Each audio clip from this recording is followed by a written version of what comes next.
Assalamu alaikum. My name is Dr. Dawood Yousef. I am an associate professor of pediatrics at Jordan University of Science and Technology and a pediatric infectious diseases consultant at King Abdullah University Hospital. Today we are going to talk about antibiotics, an overview. This is Alexander Fleming, who discovered penicillin in 1928, the first antibiotic to be discovered. Years later, penicillin was available for use, and since that time it saved millions of lives around the world. Antibiotics may have bacteriostatic or bactericidal effect on bacteria. Bacteriostatic means the antibiotic stops the growth of the bacteria until the patient's immune system takes care of the bacteria. Bactericidal, on the other hand, is when the antibiotic simply kills the bacteria. It's important to know that in serious infections like meningitis or infective endocarditis or in immunocompromised patients, we need bactericidal antibiotics. It's also important to know that all beta-lactams are bactericidal antibiotics. This is a gram stain. In a gram stain, we usually see gram-positive cocci, which means round in shape, that stain blue or purple, and the gram-negative bacilli, meaning rods in shape, that stain pink.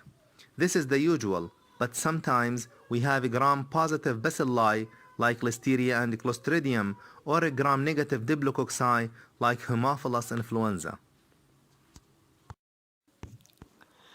This diagram indicates the most important gram-positive bacteria. We will talk in more details about the gram-positive cocci. They are divided into staph or strep. Staphylococcus are further divided into coagulase-positive staph, mainly Staph aureus, and coagulase-negative staph, the most common being Staph epidermidis. Staph aureus usually causes acute infections in immunocompetent as well as immunocompromised children or patients. Coagulase-negative staph, on the other hand, usually causes gradual and indolent infections that are associated with foreign bodies like VB shunt and central lines. In fact, Staph epidermidis is the most common cause of central line infections and also the most common cause of blood contaminants of a blood culture.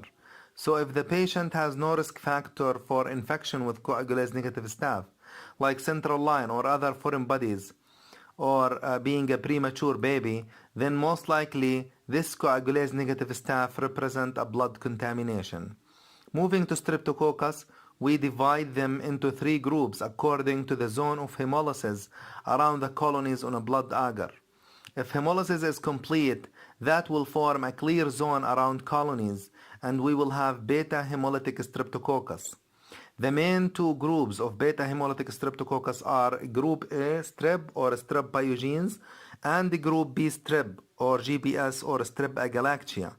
One important thing to remember about beta hemolytic Streptococcus that they are 100% susceptible to penicillin. So the drug of choice for either group A or group B strep is a penicillin or an aminopenicillin like amoxicillin or ampicillin. Group A strep is the most common cause of bacterial tonsillitis and is also known to cause scarlet fever and skin and soft tissue infections like cellulitis and impetigo. Group B strep causes neonatal meningitis and sepsis. The second type of Streptococcus bacteria is alpha hemolytic Streptococci. Alpha hemolytic means there is a partial zone of hemolysis, and that's why this zone of hemolysis looks green or hazy around the colonies. We have two important bacteria belong to this group. The first one is Streptococcus pneumonia. Streptococcus pneumonia is the most common cause of bacterial lobar pneumonia in children and also in adults. Also the most common cause of acute otitis media, acute bacterial sinusitis, bacterial meningitis beyond the neonatal period, orbital cellulitis and acute mastoiditis, among other infections caused by Streptococcus pneumonia. Strep pneumonia may have penicillin resistance in a small percentage of isolates. The other bacteria that belong to alpha hemolytic strep is Strep viridans. Strep viridans is the most common cause of native valve endocarditis in children in some studies, and it's the second most common cause of a blood contaminants after coagulase negative staph. It is also an important pathogen in patients with fever and neutropenia and other immunocompromised patients, especially those who have central line. The third group of Streptococcus bacteria is the gamma hemolytic Streptococcus, and there is one important bacteria belong to this group, Enterococcus, in either Enterococcus faecalis or Enterococcus faecium. Enterococcus is a known cause of endocarditis in children and also the most common gram-positive bacterial cause of UTI. It's important to remember that Enterococcus species, all of them are intrinsically resistant to all cephalosporins. So if a patient was admitted with pyelonephritis and the patient was started on ceftriaxone and he's not improving or she's not improving, then one of the explanation is having Enterococcus that will be resistant to ceftriaxone. Enterococcus have a special coverage. The drug of choice is ampicillin or penicillin when they test susceptible. If they are resistant, then the most, and that's in most commonly in Enterococcus faecium, then the drug of choice is vancomycin. Sometimes we have vancomycin resistant Enterococcus, and the drug of choice for, in this case, will be linezolid. So remember, ampicillin or penicillin, then vancomycin, then linezolid for Enterococcus. Now let's talk about some common organisms and their associated infections. Staph aureus is divided into MSSA and MRSA according to methicillin susceptibility. Staph aureus is the most common cause of skin and soft tissue infections like abscesses and cellulitis, and bone or joint infections like osteomyelitis and septic arthritis. It's the second most common cause of central line infections after coagulase negative staph, and MRSA is a known cause of hospital-acquired infections along with other organisms like Pseudomonas aeruginosa, multidrug-resistant Acinetobacter, and ESBL-positive organisms. We went through this slide in details when we talked about gram-positive bacteria in the previous slides. Now let's move to gram-negative organisms. E. coli is the most common cause of UTI and intra-abdominal infections along with other gram-negative bacteria like Klebsiella and Proteus. Intra-abdominal infections like ruptured appendicitis or peritonitis as a result of ruptured viscus, among other infections.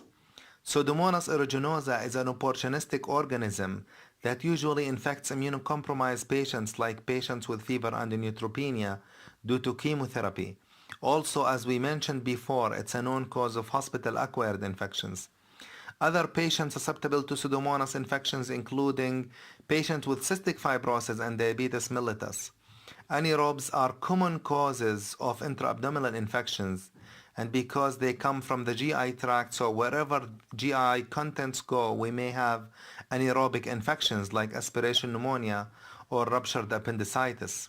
Atypical bacteria including Mycoplasma pneumonia and Chlamydia pneumonia. They are atypical because they don't have cell wall, so we need to know that beta-lactams don't affect atypical bacteria because they work on cell walls. They cause atypical pneumonia in patients older than 5 years of age or school-age children. Atypical pneumonia usually presents with cough and fever in a patient who does not look ill. Physical exam may reveal wheezes in patients with no previous history of asthma, and if you do a chest x-ray, if it is needed, the most common pattern would be diffuse infiltrates. The drug of choice for atypical bacteria in children is a macrolide. Patients who are older than 8 years of age, an alternative to macrolides will be tetracyclines like doxycycline. This slide shows the main antibiotic categories that we are going to talk about.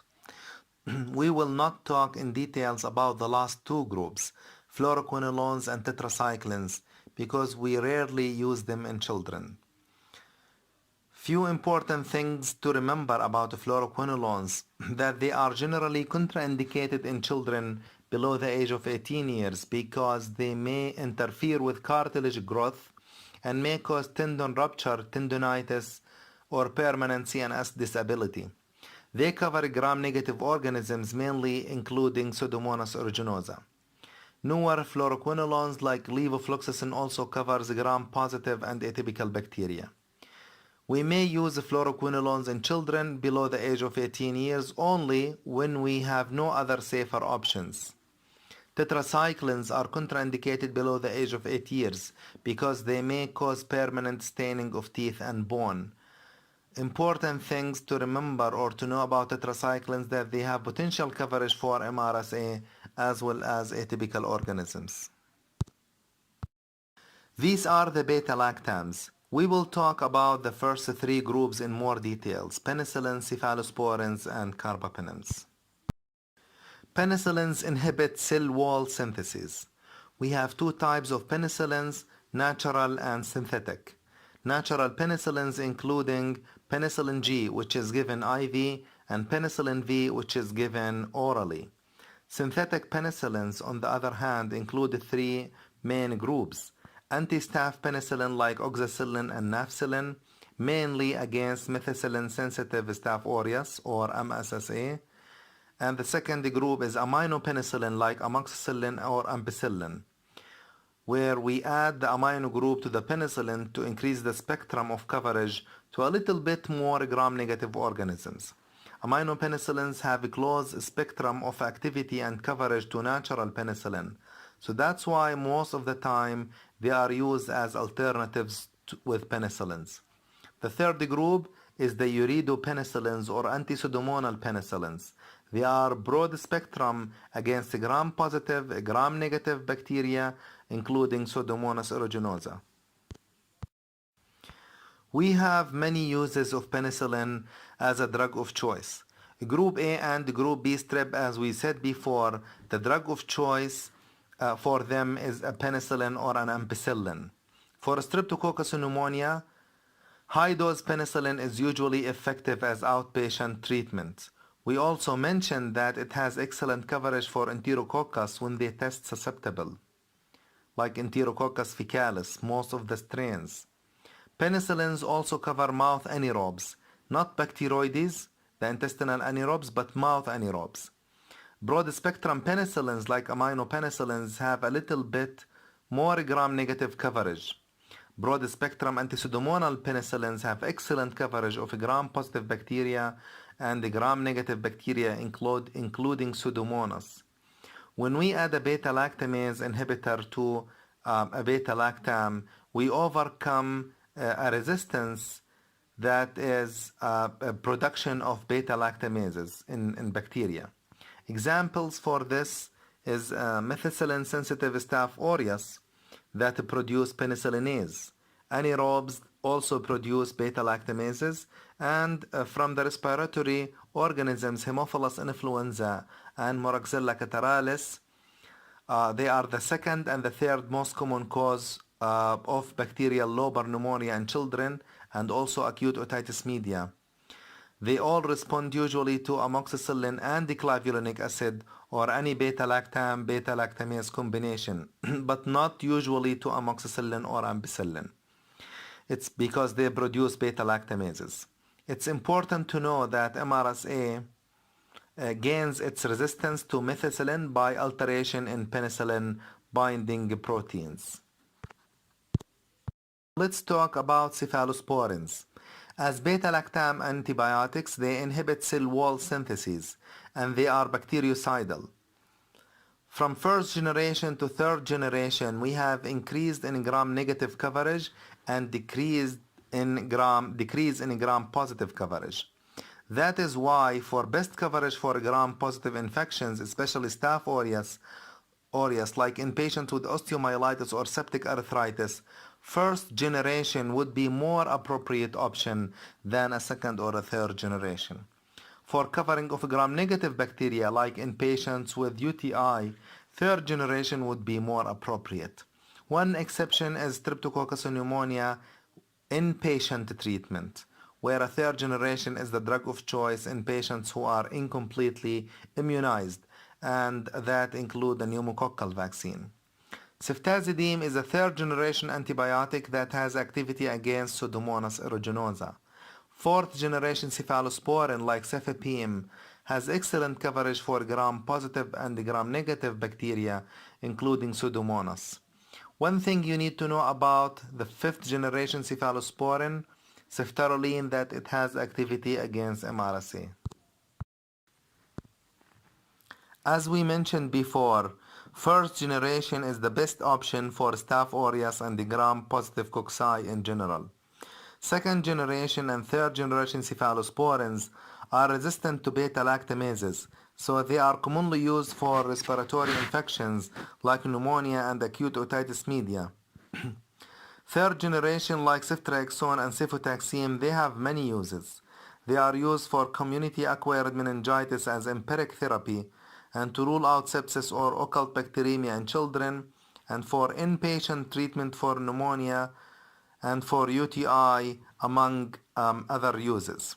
Ceftriaxone is contraindicated in neonates because it forms a sludge in the biliary tract and causes biliary stasis, and also may cause hyperbilirubinemia by displacement of bilirubin from albumin. Glycopeptides include vancomycin and teicoplanin.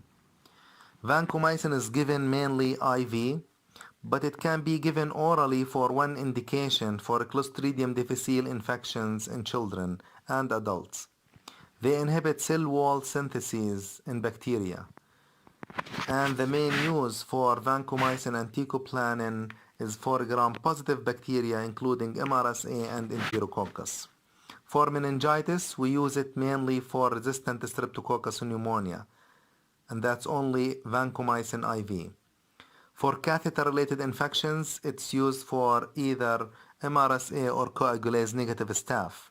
For hospital-acquired infections, usually for MRSA, and for foreign body-associated infections like MRSA or coagulase negative staph. This patient here developed Redman syndrome, which is the most common side effects of vancomycin. It's not an allergic reaction.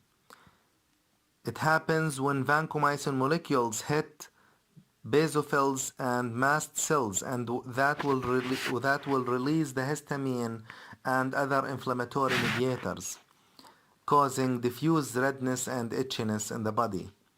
This side effect can be prevented or treated by slowing the infusion rate over 2 hours to 3 hours for vancomycin and increase the dilution volume. And also, it can be treated or prevented by giving antihistamine before vancomycin infusion. Another side effect of vancomycin is when extravasation happens, this will cause serious injury with possible necrosis and tissue sloughing. Carbapenems, they have very broad spectrum of activity. They cover gram-positive bacteria, gram-negative bacteria, including Pseudomonas and anaerobes. They inhibit bacterial cell wall synthesis. As we said before, they are part of the beta-lactamase antibiotics. They include imipenem, meropenem, ertapenem, and doripenem. The main use for carbapenem is against ESBL producing organisms. Haemophilus influenza and Moraxella catarrhalis, they produce one beta-lactamase. But E. coli and Klebsiella pneumonia mainly, they can produce more than one beta-lactamase at the same time, and that is called extended spectrum beta-lactamase, ESBL. The drug of choice for ESBL is a carbapenem. However, they lack activity against Enterococcus faecium and MRSA, and ertapenem lacks activity against Pseudomonas aeruginosa, while imipenem, meropenem, and doripenem, they are active against Pseudomonas aeruginosa. Some of the uses for carbapenems, sometimes for intra-abdominal infections, nosocomial pneumonia, and febrile neutropenia. Lincosamide, clindamycin, is the main antibiotic in this group. It covers anaerobic organisms, streptococcal and staphylococcal infections, including potential coverage for MRSA.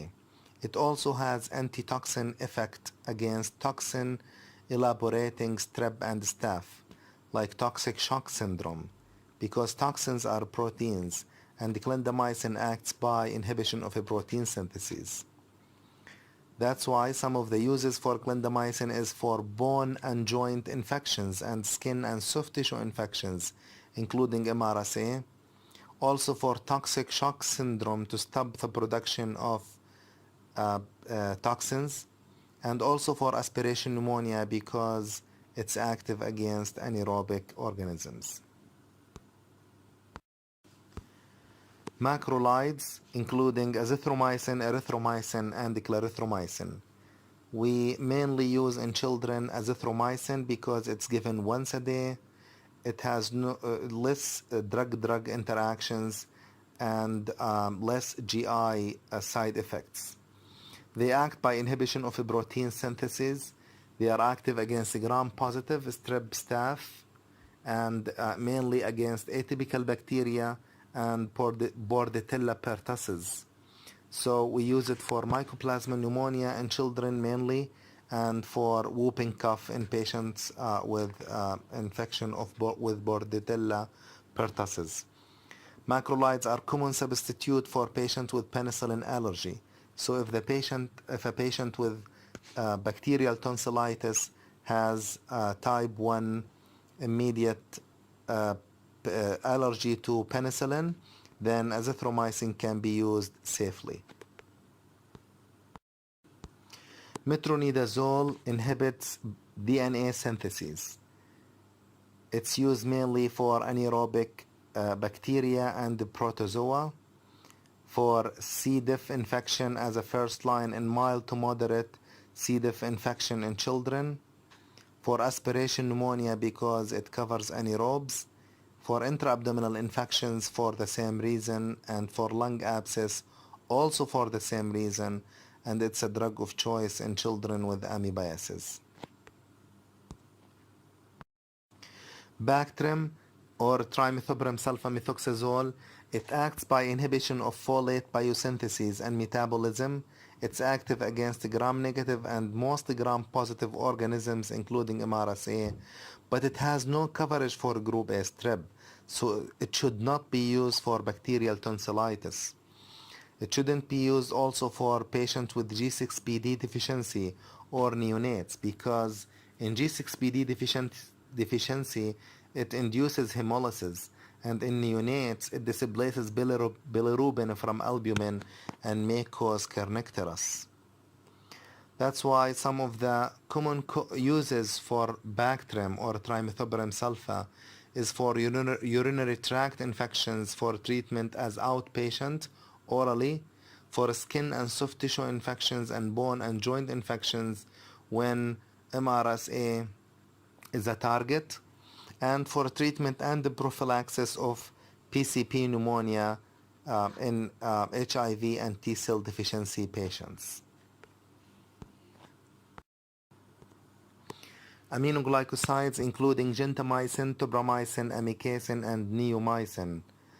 The main use for aminoglycoside is for gram-negative aerobic bacteria including Pseudomonas, but it might be used for gram-positive organisms, but usually for synergistic effect.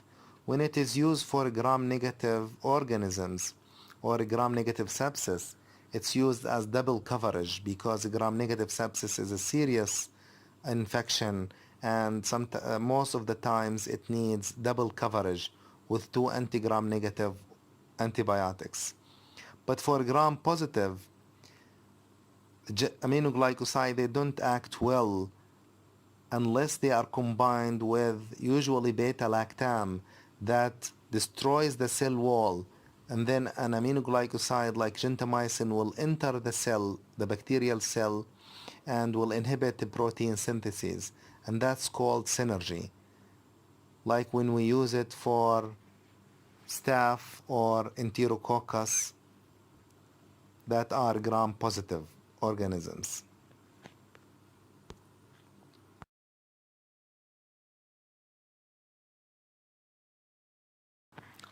This slide summarizes some of the antispecifics like anti-Pseudomonas and anti-MRSA antibiotics.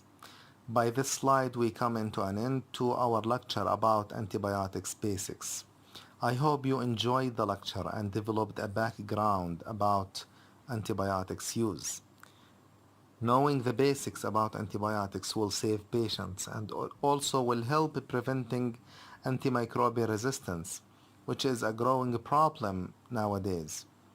We all have a role in preventing antimicrobial resistance that is killing patients every single minute. Two basic rules are very important to follow when you use antibiotics. The first one, use antibacterials only when you have bacterial infections, not for common cold and viral infections. The second, use the least spectrum that is effective against that specific infection. For example, when you have bacterial tonsillitis, we only need to cover group A strep, which is covered 100% by amoxicillin or penicillin. Using amoxicillin clavulanic acid or a second or a third generation for this infection will only add to more side effects and more antimicrobial resistance. Thank you for listening and stay safe.